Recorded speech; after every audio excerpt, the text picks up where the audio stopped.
name is Solange Reeves. I graduated from EP last year. I went on the CEO Startup Pro last year that got me my job from networking. I work at the Manitoba Technology Accelerator, which brings great ideas into investable businesses and brings it to market. I would like to introduce my boss, Marshall Ray. Yeah, thanks, Solange. Hey, Scott, I'm glad to do this, and I'm here to talk a little bit about milestones and why milestones are important when you're building new businesses. So one of the stories that I like to tell is a little bit about a race. Now, you students might not know this, but Scott is fast. I mean, he's a speed devil when he gets running. So, and I'm not very fast. I'm getting old. So if Scott and I were to have a race, like a foot race, who's going to win that race? So everybody can put up their hands now, and Scott can watch it. Scott, the fast guy, or me, the slow guy. Right, so Scott's going to win the race. But now let me introduce a new concept to this. Let's say I know the finish line, and Scott has no idea where the finish line is. So as Scott starts running really fast off that way, I head towards the finish line, which is this way. So this is obviously, I'm going to win the race because I understand the finish line. This is similar to having milestones in your business. So it's one thing to have activity and do a bunch of stuff. It's another thing to work towards a known finish line. So that's the importance of milestones.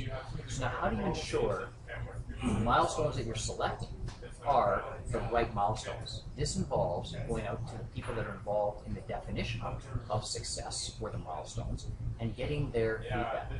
So for example, what we will do is when we start working with a company, we want to know what does success look like from a financing perspective, from a market perspective, and a product development perspective. So on the financing perspective, we go and identify investors that we think will be good investors with the company. And we'll approach them.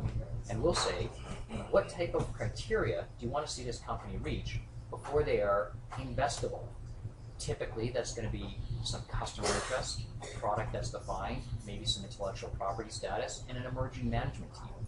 So we start defining with these milestones the criteria that our company needs to reach to become investable. We do the same thing on the market side. We look at the product or services being offered, and then we go out and ask customers. We actually talk to them, and we say, how would you buy this? Does this solve some of your pain? We think these are the value propositions, but confirm that with us. And we use this approach called an XYZ letter. And I want customers to say, I will buy X units at Y price, subject to product specification Z. So the X units tells us how many we can sell. The Y price makes sure that we can sell it for more than it costs to make.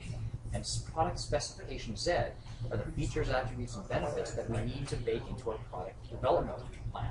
So now with these milestones that are established, we can come back and we can start working on building the business. Now, as we're going through these activities, building our product to hit the features, attributes, and benefits that customers have told us, and making sure we meet the investment criteria our investors have told us, it's important that we continue to validate these milestones with the people that are setting them for us. So as we go through, we're going back to the customers and saying, you know what, we've been working on this. Here's what it's looking like. Is this still right? And they might say, well, originally we said blue, but now we want purple. It's good to get that back into the process. So the important message that I am trying to communicate is build your milestones, but don't do it with 5 smart people sitting in a dark room. Build it by decision makers that are going to influence the success or not of achieving those milestones. Have constant communication back out to those decision makers. And build your company with this milestone-based approach that involves constant communication and integrates both the product development, the corporate development, and the market development. So that's the importance of milestones. Now, why am I telling you folks this today? I'm telling you this because I want you to apply this knowledge, build the best product ever in your EP program, and then come see me so we can help you come into the accelerator, build a great business, and move forward. And if you don't want to have, if you don't have your business done quite yet, you can come and work as an intern like Li Ching here, who is doing a great job working with a startup company that's going leaps and bounds.